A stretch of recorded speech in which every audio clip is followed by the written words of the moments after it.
È arrivata stamani nel porto Empedoclino verso le ore 12 la capitana della Sea Watch, Carola Arrachete, a bordo della motovedetta della Guardia di Finanza. Carola oggi pomeriggio dovrà comparire davanti al GIP di Agrigento per l'udienza preliminare.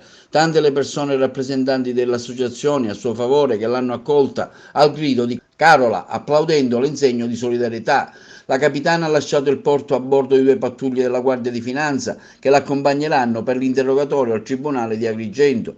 I PM hanno chiesto la convalida dell'arresto e il divieto di dimora nella provincia di Agrigento. Gli avvocati della capitana hanno dichiarato che risponderà al GIP. Carola è accusata da parte della procura di avere violato il divieto di entrare nel porto di Lampedusa e per avere speronato una motovedetta delle fiamme gialle al momento dell'attracco. Come Chiesa, come diocesi non possiamo che essere dalla parte di chi accoglie, perché questo non soltanto è il Vangelo, ma questo è il nostro tempo che non può essere affrontato solo con muri chiusi e con insulti. Siamo dalla parte di Carola. Il clima di esasperazione che si è prodotto ha procurato esiti che sarebbe stato meglio non vedere. In queste situazioni è facile sbagliare.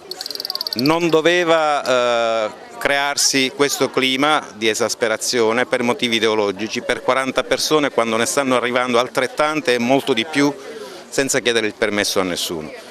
Quindi questi atteggiamenti ideologici producono danno e il danno lo subiremo un po' tutti. Siamo stati qua per dire anche noi che siamo con Carola, che siamo con chi salva le vite e non con chi respinge e con chi non vuole affrontare di petto quella che non è più un'emergenza, perché l'immigrazione non è più un'emergenza, va affrontato seriamente, va affrontata però con criteri di umanità e non con criteri di polizia, perché quelli non risolvono assolutamente le questioni. Abbiamo deciso spontaneamente di venire qui perché ci sembrava giusto mostrare a Carola quella che è la faccia bella della Sicilia, la faccia della Sicilia che ama accogliere, la faccia della Sicilia che sicuramente non è quella che alcuni pochi a Lampedusa hanno voluto mostrare a Carola, ricoprendola di insulti che non si possono ripetere. Ecco, noi ci siamo ritrovati qui perché noi siamo a favore di chi nel Mar Mediterraneo salva vite umane. Una battuta, oggi siamo qui per rappresentare la nostra vicinanza e il nostro affetto alla comandante Carola, evidenziando in particolare che salvare vite nel Mediterraneo non può essere mai un reato. Allora, Libera è qui con tutte le altre associazioni, i liberi cittadini che hanno deciso di essere qui questa mattina ad accogliere Carola per dare sostegno ad una donna, ad una giovane donna che ha deciso di mettere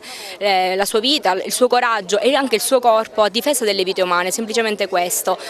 Noi siamo convinti che salvare vite non sia assolutamente un reato e che le leggi debbano tutelare le persone e non il potere, per cui ci auguriamo che ritorni in libertà e che questo Paese riscopra il valore importante della vita rispetto alla dignità umana.